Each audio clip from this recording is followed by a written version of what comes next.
ليه تشتري عيش كايزر جاهز وغالي؟ طالما بمقدار دقيق وشوية مية تقدري تعملي خبز البرجر الهش زي القطن بالظبط. أهلا بيكم في فيديو النهاردة هنكشف أسرار مخابز عيش الكايزر وإزاي تطلعوا الرغيف منفوخ ولونه ذهبي ويفتح النفس من غير ما يهبط منك في الفرن، وهنعرف مع بعض طريقة عمل الكايزر البيتي خطوة بخطوة للمبتدئين. بس ما تنسوش الاشتراك في القناة وتفعلوا زر الجرس وتكتبوا لنا تعليق جميل كده زيكم. تابعوا الفيديو للآخر عشان تطلعوا أحلى عيش كايزر وينافس أكبر المحلات. هننزل بكوباية حليب دافي، وتقدري تعمليه نص حليب ونص مية، وتقدري تعمليه بمية خالص مفيش أي مشكلة خالص. هننزل بيه دلوقتي بس شرط يكون دافي زي ما اتفقنا. ومعانا دلوقتي معلقة ونص خميرة فورية هننزل بيهم. ومعانا دلوقتي معلقة سكر حبيبات عادي أبيض. ومعانا دلوقتي معلقة خل كبيرة هننزل بيها. ومعانا دلوقتي نص كوباية زيت بس يكون زيت نوعية كويسة، هنبتدي ننزل بيه كده وهتسيب منه معلقتين كده هنحتاجهم في الآخر. وبعد كده هنقلب كويس جدا الخميرة دي، بالطريقة دي لازم تقلبيها عشان ندوب السكر.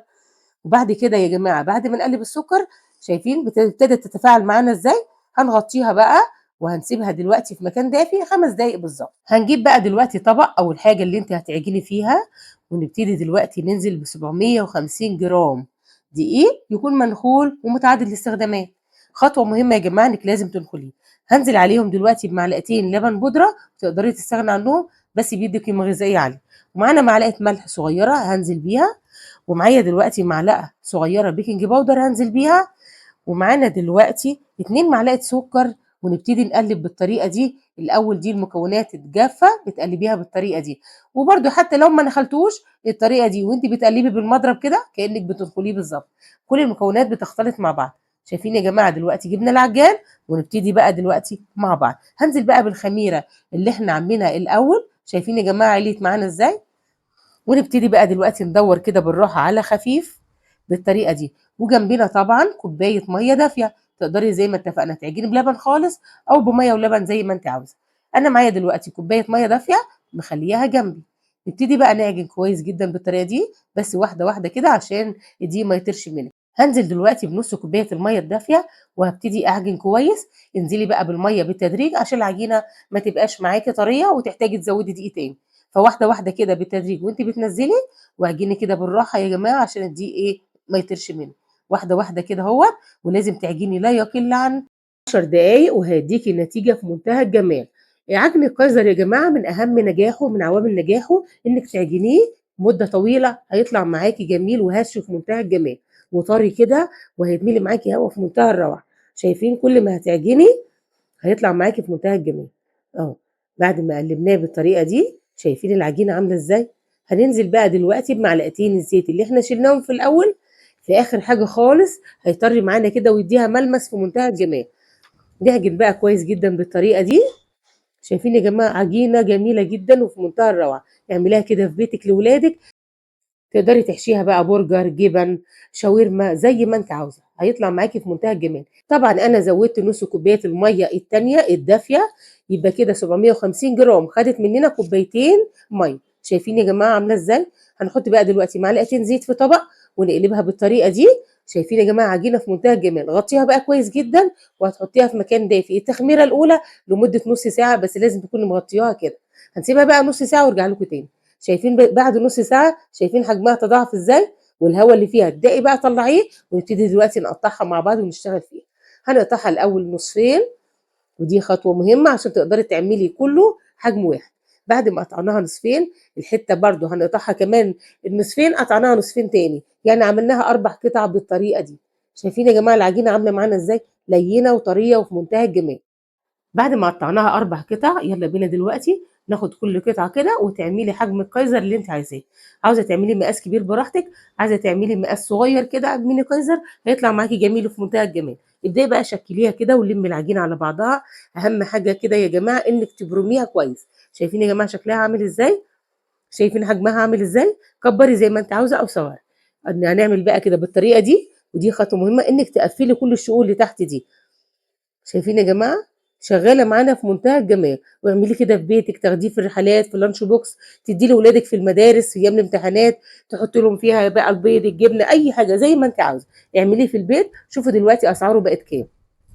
بتجيبي الرغيف بكام؟ لو عندك مثلا طفل ولا طفلين هتحطي لكل واحد 2 ولا 3، هيوفر معاكي كتير جدا. وطبعا هنحفظه في كيس نايلون في الفريزر وهيعيش معاكي مده طويله. هتطلعي كده تسيبيه 5 دقايق هيفك معاكي وتحشيه زي ما انت عاوزه. بس اهم حاجه شوفوا يا جماعه، تدوري التدويره دي تقفليه من تحت، ما تخليش فيه اي فتحات خالص عشان الهواء يتحبس فيه في التخميره التانيه. قلبي بقى كده بالطريقه دي، شايفين التدويره دي؟ رصي بقى جنبك في صاج ويكون الصاج مدهون زيت، ودي خطوه مهمه. يلا نعمل القطعه التانيه بنفس الطريقه، بالطريقه دي. احنا عملنا دلوقتي 750 جرام، هيطلعوا معاكي ما شاء الله كميه كبيره تحفظيها زي ما اتفقنا في الفريزر. حاولي تعملي بقى الاحجام اللي انت عايزاها.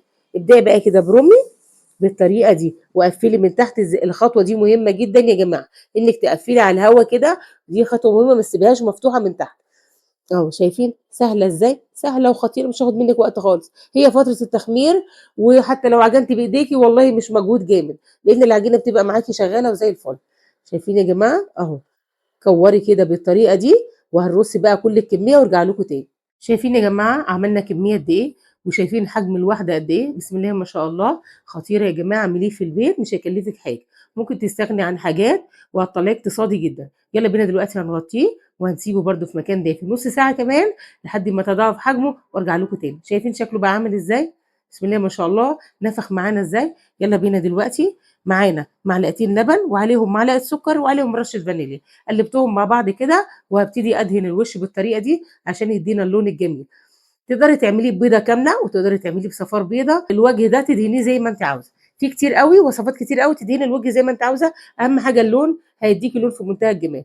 ندهن الوش كله بالطريقه دي. شايفين يا جماعه؟ هما معلقتين لبن اهو. تدهني بقى كل الوش كده اهوت بالطريقه دي، جميل وخطير. يلا بينا دلوقتي رشه سمسم كده، وتقدري لو ما بتحبيش السمسم ما تحطيهوش. نحط بقى رشه سمسم كده بس يكون ني عشان هيتحمر معانا في الفرن. وترشي كده على الكميه كلها بالطريقه دي. شايفين يا جماعه؟ بسم الله ما شاء الله. انت بتشتري حجم رغيف كده من بره؟ لا طبعا. اهو شايفين عملنا بقى الكميه كلها كده. يلا بينا دلوقتي احنا مشغلين الفرن على درجه حراره 200، هندخله على الرف الاوسط. هيقعد معانا من 20 ل 25 دقيقه، وبعد كده هنشغل عليه الشوايه لحد ما ياخد معانا اللون. طبعا انا طلعته من الفرن وهو في الصاج كده، دهنت الوش بمعلقه سمنه او معلقه زبده بلدي وتغطيه 10 دقائق. ودي النتيجه. شايفين يا جماعه؟ وبكده نكون عملنا انجح عيش الكايزر. شايفين الجمال؟ مفيش اسهل ولا اضمن من كده. جربوا عيش الكايزر البيتي بالطريقه دي، وانا متاكده انكم مش هتشتروه من بره تاني ابدا. لو عجبكم الفيديو وعايزين وصفات مخبوزات تانية سهله وسريعه، ما تنسوش الاشتراك في القناه وتفعلوا زر الجرس وتكتبوا لنا تعليق جميل كده زيكم. لو استفدتم من الفيديو النهارده جربوا الوصفه وقولوا لي رايكم، واشوفكم على خير في وصفه جديده، وبالهنا والشفا. مع السلامه.